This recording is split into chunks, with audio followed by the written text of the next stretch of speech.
जय हिंद। स्वागत है आप सभी को आरडीए प्लेटफार्म पर। प्यारे साथियों, आज की इस वीडियो में आप सभी को बताएंगे, ढेर सारा विद्यार्थी मैसेज किया था, कमेंट में किया था कि सर मेरा 12th तो हो गया है लेकिन हम डीएलएड कैसे करें।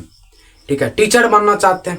ठीक है, इसका प्रोसेस बताइए, इस क्या करना पड़ता है, कैसे तैयारी करना पड़ता है, कैसे करें। ठीक है, तो ये बहुत विद्यार्थी का जो है ना कमेंट था, तो इसलिए आपको हम थोड़ा एक्सप्लेनेशन करके अच्छे से बता देते हैं। शांति समझिए, शांति से आराम से सुनिए। आशा करते हैं आप सभी पूरा अच्छा से समझ जाइएगा। ठीक है, नए हो तो चैनल को सब्सक्राइब करके दोस्तों को शेयर करिए ताकि वो भी जो है ना डीएलएड का प्रोसेस समझ पाए। ठीक है, चलिए प्यारे साथियों शुरू करते हैं। देखिए प्यारे साथियों, आपका बीमारी क्या था कि डीएलएड कैसे करें। ठीक है, मेन बीमारी स्टूडेंट का यही है कि सर एग्जाम टीचर के लाइन में जाना चाहते हैं, टीचर बनना चाहते हैं, लेकिन सरकारी एक डॉक्यूमेंट रहना चाहिए, यानी कि डीएलएड के थ्रू कैसे हम एक टीचर बन सकते हैं, सरकारी टीचर्स। ये एक प्रोसेस बताइए। प्यारे बाबू, पहले आपको जो है ना 12th करना पड़ेगा। ठीक है, 12th आप पास हैं। ठीक है, 12th यदि पास है तो आप आराम से डीएलएड कर सकते हैं, इसमें नो कॉम्प्रोमाइज।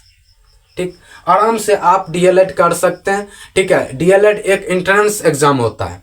ठीक है, एंट्रेंस एग्जाम देना पड़ता है, इसको डीएलएड वही कहते हैं।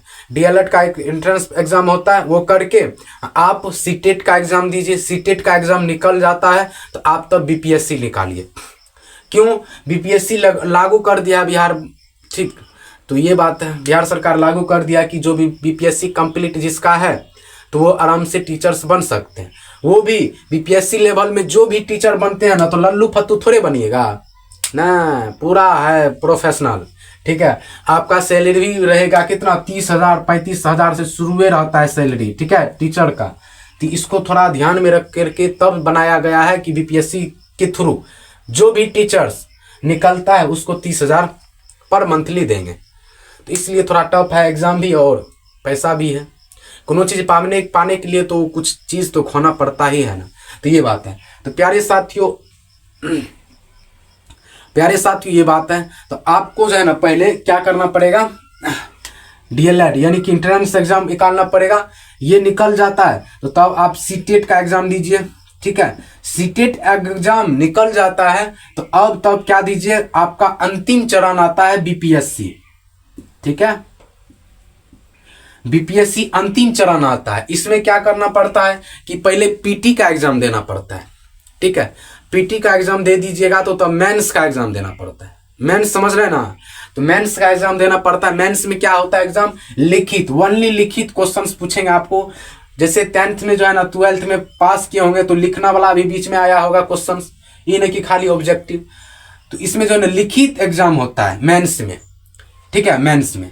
अब पीटी में क्या होता है कि पीटी में जो है ना ओनली ऑब्जेक्टिव क्वेश्चंस पूछे जाते हैं, उसमें आपको कम से कम क्वालिफाई होना चाहिए। ठीक है, तो क्वालिफाई इसमें पीटी में हो जाइएगा तो तब आपको सिलेक्ट ऑटोमेटिक हो जाएंगे आप मेंस में। मेंस आपका कंप्लीट हो जाता है तो तब आप किस में आ जाते हैं, इंटरव्यू में।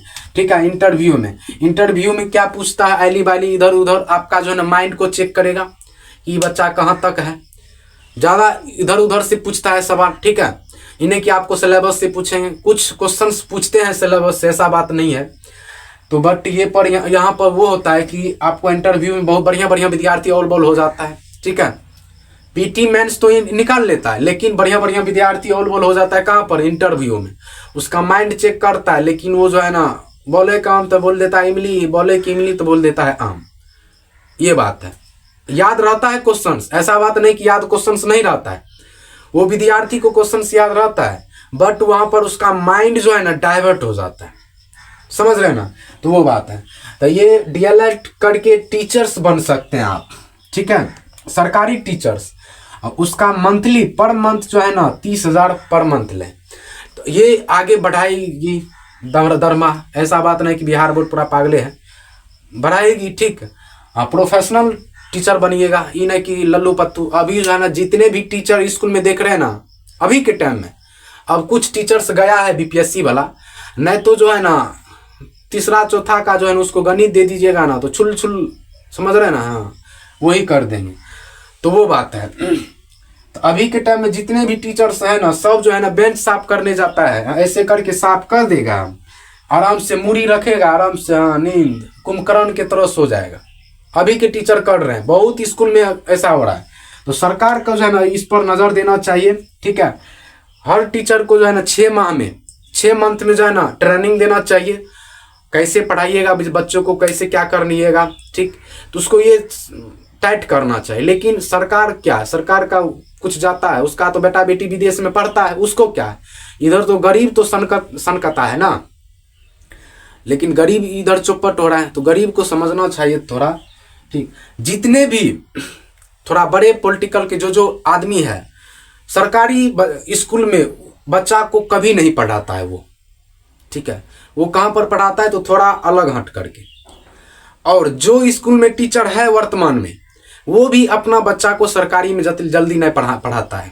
क्यों क्या है, सरकारी में थोड़ा बढ़िया पढ़ाया होता है, ये दिमाग में लेकर के वो सरकारी से अन्य स्कूल में प्राइवेट में देकर रखता है। सरकारी वाला मास्टर जो बेंच करके साफ कर देता है, आराम से जो कुंभकर्ण की तरह नींद लेता है, वो ऐसा करता है।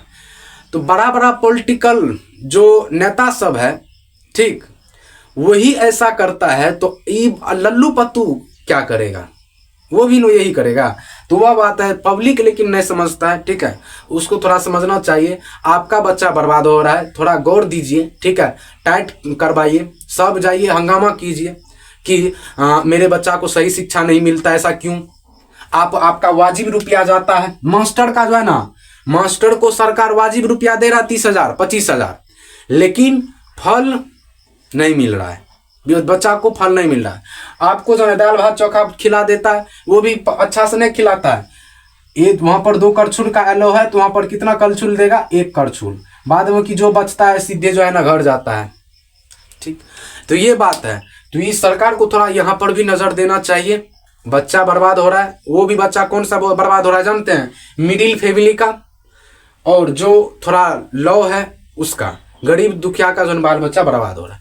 तो यहाँ पर नजर देना चाहिए, ठीक है। किसको, सरकार को। तो सरकार तो आपको एक बात हम बता रहे हैं, 3 दोस्त था। एक दोस्त हो गया कानून, ठीक है, कानून हो गया।